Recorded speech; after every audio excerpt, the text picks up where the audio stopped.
चलिए अब आपको बताएंगे रिपोर्ट्स। Daily reports. रिपोर्ट्स में तीन पोर्शन है, daily reports, batch report, car report. Daily report में आप रोज डे बाय डे जो भी इनकम होनी है या क्रेडिट होना है, परचेजिंग एक्सपेंसेस, कैश किस तरह से हुआ है, मतलब किस तरह से पैसे लिए गए हैं, ट्रांसफर किए गए हैं या कैश लिया गया है वो, और बैलेंस हमारे पास कितना डाल के बैलेंस हमारे पास टोटल कितना हो जाना है। ठीक है जी। ये आज का मतलब इतनी इनकम हुई है, ये इनकम है। क्रेडिट हमारा बकाया कुछ भी नहीं है, परचेजिंग सिफर है, एक्सपेंस सिफर है। ये कैश, ये सारी कैश में टोटल कैश ले लिया और ये बैलेंस है एक दिन पहले दिन का। ठीक है, अगर इसकी डिटेल आगे से निकालनी हो, इधर डिटेल पे जाएं, ये नीचे इसकी सारी डिटेल आ जानी है कि किस तरह ओल्ड बैलेंस सिफर था, इनकम इतनी थी, एक्सपेंस भी इतने थे, पीरियड मतलब प्रेजेंट बैलेंस मतलब हमारे पास पैसे इतने हैं, बैलेंस इतने हैं, और ये टोटल बैलेंस है। बैंक ट्रांसफर नहीं हुई, सारा कुछ सिफर सिफर, कैश से हमने ये मतलब अमाउंट ली हुई है अपने कस्टमर से। ठीक है जी। ये अगले दिन की, ये पहले दिन की, ये दूसरे दिन की, चार की टोटल इनकम इतनी हुई है, 17,000 इस दिन। क्रेडिट नोट बकाया इतना बचा हुआ है, और परचेजिंग हमने 23 रियाल की है, एक्सपेंस हमारा सिफर है, और कैश जो हमने लिया है वो 57 है। ठीक है, और टोटल हमारे पास जो अदर वैसे सॉरी ये क्या कहते हैं, ये हमने कैश लिया है 9,760 रुपये, और ये अदर हमारा बचा है 4,000 मतलब ट्रांसफर के जरिए, और टोटल जो बैलेंस हमारे पास बचना है वो ये होता है। मतलब इस ये भी मिला के ये भी मिला के मतलब हमारे पास ओल्ड बैलेंस, ये सारा इसकी डिटेल आगे निकल आनी है, डिटेल निकालेंगे आगे। ये सारी एक दिन की हमने सारा कुछ, चार डेट में हमने किस किस टाइम कौन कौन सा चीज़ कैसे कैसे कस्टमर से ली हुई है, कितने कितने पैसे, ये कैश लिए हैं, ये क्रेडिट है, बकाया है, ये बैंक ट्रांसफर है, ये कैश है, और ये सारा सारी डिटेल साथ साथ सारा कुछ डिटेल आ जानी है। ठीक है जी। ये हमारे पास पिछले दिन का ओल्ड बैलेंस था, ये अगले दिन की, ये इस वाले दिन की इनकम थी, इतना एक्सपेंस था, इतना पीरियड बैलेंस है, और ये फिर आगे मतलब प्रेजेंट बैलेंस है।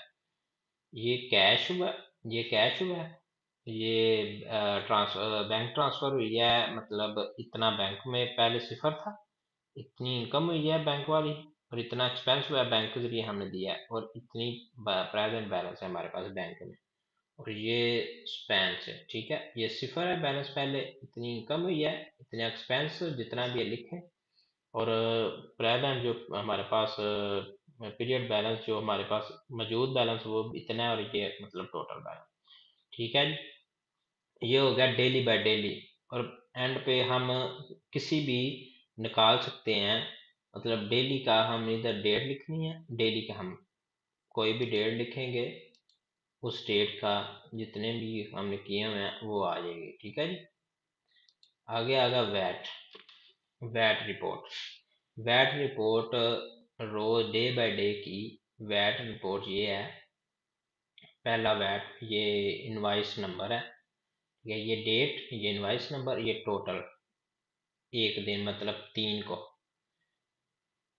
8,500 टोटल है इनकम। सेल वैट, जो इसमें सेल वैट है वो 1275 है, और टोटल मतलब जो इंक्लूडिंग वैट है वो है 9,775। ठीक है जी। ये इसका वैट है। इस तरह ये हम रोज बाय डे का मतलब रोज जो भी चीज़ें ली हुई है, अगर ये दो की है, ये चार चार चार मतलब जितने भी एक दिन में हमने चीज़ें ली हुई हैं सारा ऐड कर सकते हैं, सेल जो भी हो रही है, सेल परचेज जो भी है। ठीक है जी। और ये आगे ये रिटर्न वाइज जो मतलब इनवाइस रिटर्न हुई है उनका वैट, ये उनका वैट है, ये टोटल है, ये उनका वैट है, और ये टोटल वैट और इंक्लूडिंग पेमेंट। ये परचेजिंग बिल, परचेजिंग बिल में हमने ये जो भी डेट है, अब ये चार की डेट में टोटल इनवाइस नंबर ये है, टोटल 20 है, परचेजिंग वैट 3 है इसका 20 का, और टोटल जो है 23। मतलब 23 टोटल अमाउंट है, इसमें 3 वैट है और 20 जो है वो पेमेंट है। ये भी हम उस तरह करके एक्सपेंसिव इनवाइस जो है वो जीरो जो है जो भी होगा उसको भी एक्सपेंसिव में भी इधर टोटल लिखेंगे, जो उसका वैट है वो इधर आ जाएगा और टोटल वैट विद टोटल जो है वो इधर आ जाएगा। ठीक है जी। इसका भी सेम लाइक ये ही है, वैट समरी जो है वो वैट समरी ये है। ठीक है जी। जो भी है आप उधर से वैट समरी जो भी सेल्स हुई हैं ये टोटल जितनी भी एंड पे जितनी मतलब हमारे पास टोटल है इनकम उसकी ये है, उसका टोटल वैट 15% वो इसका ये आता है। और आगे हमें आ जाएगा total total income with VAT ये है। ठीक है जी। ये सेल्स है और ये रिटर्न है, रिटर्न इनवाइसेस जो आई हैं हमें वो इधर लिखेंगे तो हमारा वैट भी निकल आएगा और फिर टोटल इनकम विद वैट निकल आएगा। और परचेजिंग समरी जो हमने परचेज किया है एक माह में यहाँ जब तक भी वो इधर टोटल लिखेंगे उसका वैट इधर आ जाएगा और इधर टोटल इनकम विद वैट आ जाएगा। ठीक है जी। और एक्सपेंस का भी सेम प्रोसेस है, वैट रिक्वायरमेंट रिटर्न वो भी यही है। ठीक है जी। ये हो गया रिपोर्ट। अच्छा जी। कार रिपोर्ट वो तो वैट रिपोर्ट का, ये होगा कार रिपोर्ट। कार रिपोर्ट हमने निकालनी है, इधर हम मोबाइल नंबर कुछ भी लिख सकते हैं, लिखेंगे मतलब पीछे वाला इधर आ जाएगा, उसकी वैट आ जाएगी।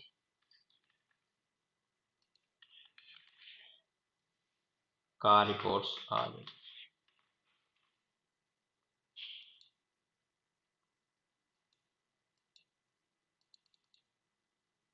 सॉरी ये है ही नहीं कोई, मैं जैसे कि ये अब ये लिया,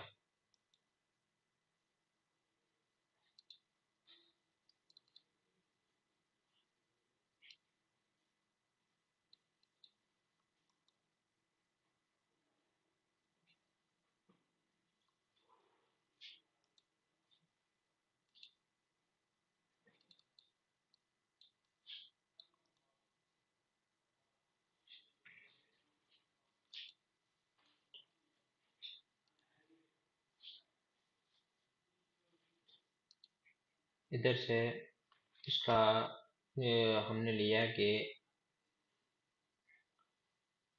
डी डी ये ले लेते हैं, ये प्लेट नंबर डी डी 2031। ये कार इधर रिपोर्ट पर आ जाएगी जो भी हमने काम किया।